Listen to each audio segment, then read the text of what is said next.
Hi everybody, CohhCarnage here with another base tour, this time in the game Raft. In this game, you start on a 4x4 piece of floating wood with a hook and a dream. And throughout the game, which has taken me many hours now, we have had quite the journey in turning it from that little 2x2 into something that's slightly bigger.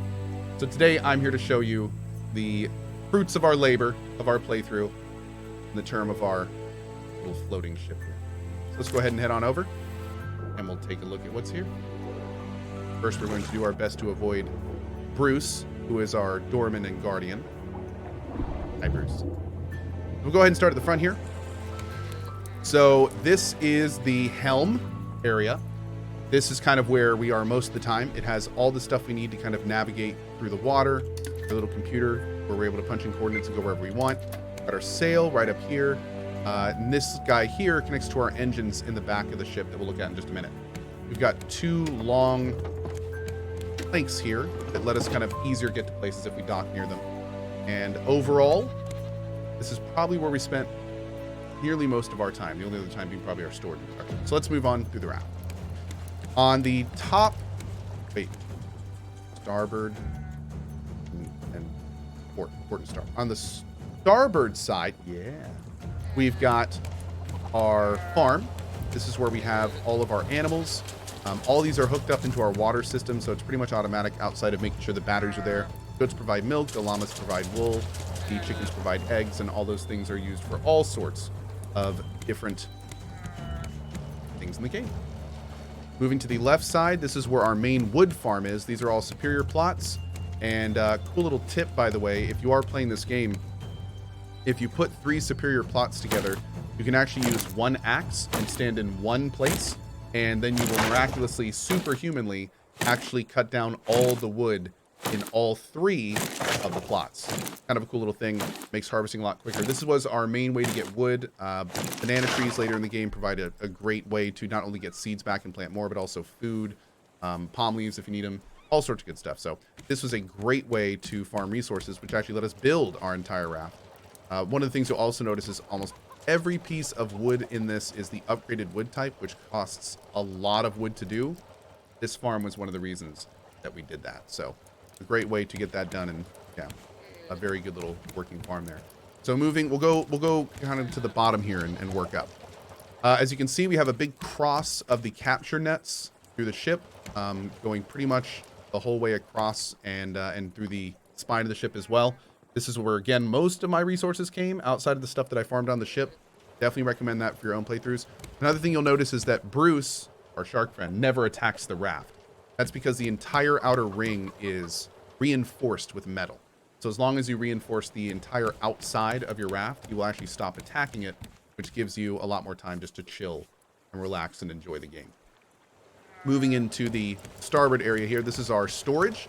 All these storages have all of their own kind of sorted resources. This is how we kept everything nice and sorted throughout the game. Definitely recommend it. For those wondering, you can just actually place these directly onto a wall, so you can stack them very easily. Got our metal production over here. These are endgame smelters. Before, you can use half walls and actually stack these guys here, which work really well. We used to use 10 of these. And you can actually have them one on top of each other on the outside there. Got some paint stuff going here. This was to help get all the stuff we needed for paint as we kept moving through the game. Moving around here, we've got our beehives. These are superior small plots, the only place I use them actually. And that's just so we can get the maximum amount of free honey per beehive there. This guy here, great timing on needing the water, is where we keep our water production. Actually, or I should say our advanced water production. We used the glass guys, as you'll see on the other side of the boat, for a long time. This is our new electric version, which pumps it into here and also supplies water, as you can see, into our top area where it feeds and keeps the grass watered for all of our animals. Moving into here, we have our battery rechargers. All these are kind of nice next to each other. Because not only is it a place to recharge and everything, but it also hooks nicely into our engine room, which we'll look at later. These are the 3 trash compactors we use to basically keep a steady flow of trash cubes, which are used for the new trading mechanic in the game. A very cool new mechanic, which gets you all sorts of interesting items. Moving into here, this is our potato barren production room. I found pretty early that potatoes and potato soup is a great way to eat in this game. It's very easy to farm, and at the same time, it is also a great food. So you can get clay relatively easy for the bowls. We have 4 soups here, you can see, all loaded with potatoes. And potato soup not only feeds you pretty well, and it only takes potatoes, but also gives you that kind of extra food bonus, that green part, which makes it last even longer. So, pretty easy there. Also, this layout, if you're wondering, is the maximum amount of small plots you can have that all get watered by a single sprinkler. So if you're looking at a way to do that, we did some testing, and this is the most small plots we found you could get, around 1 sprinkler. So basically, we would harvest everything and replant it. You take the battery out, harvest everything and replant it, fill that with water, drop the battery in, and it will use half the battery and pretty much all of the water, but everything will get watered in one go. You can use advanced plots, but I don't think you can walk over them in a small roof. So I wanted to use the basic plots so we could actually walk around and more easily harvest them. So you probably could fit more with superior small plots, though, if you want to do that. Going over here, we have the drink machine. Didn't really use this that much, to be honest. We didn't really find a recipe that was super easy to do, so I found myself just drinking water, which worked just fine. Next, we have our intermediate water producers. Not the basic ones, but not the more advanced ones. These kept most of our water going, and same for our grills. Basic grill and electric grill. I kind of stopped using this throughout the mid-game once I got my potato stuff going on, just because it's so much easier and better. But still good to cook Bruce every now and then if you just want to, eat him out of sheer revenge. Moving on to the back of the raft, this is our electric anchor, which goes up to our front. We also have our awesome tunes.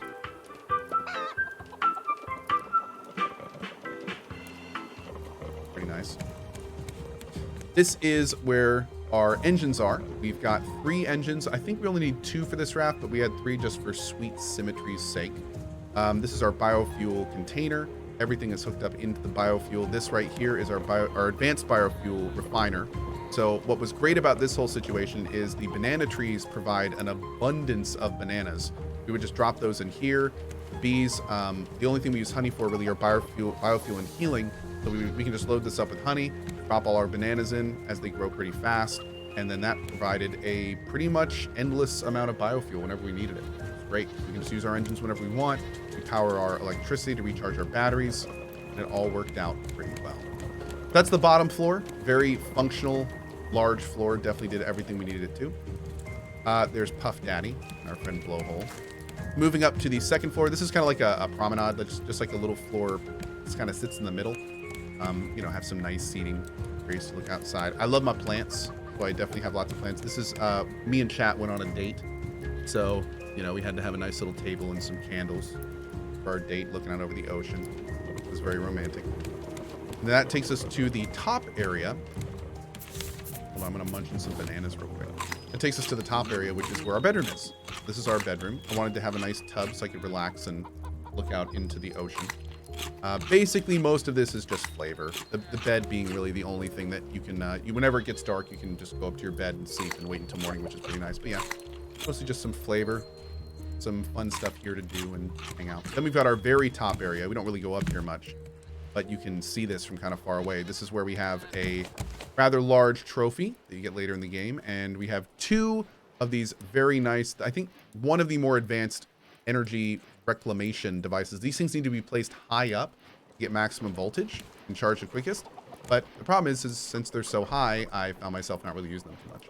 So, yeah. We also have a couple of zip lines to get around the ship pretty easy if we ever need to.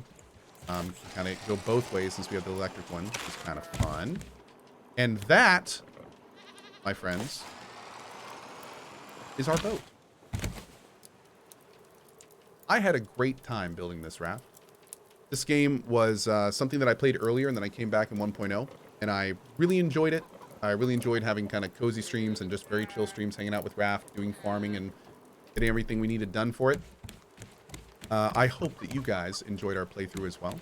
And I am already looking forward to the next game that we go to so we can build another giant base in whatever that is, be it Satisfactory or Sons of the Forest or, well, wherever we go next to start building. Actually, I think the closest one is probably going to be Grounded. Right now, it's late June in 2022, and I think Grounded is coming out in just a couple months. So we'll probably be doing a pretty big build in that game.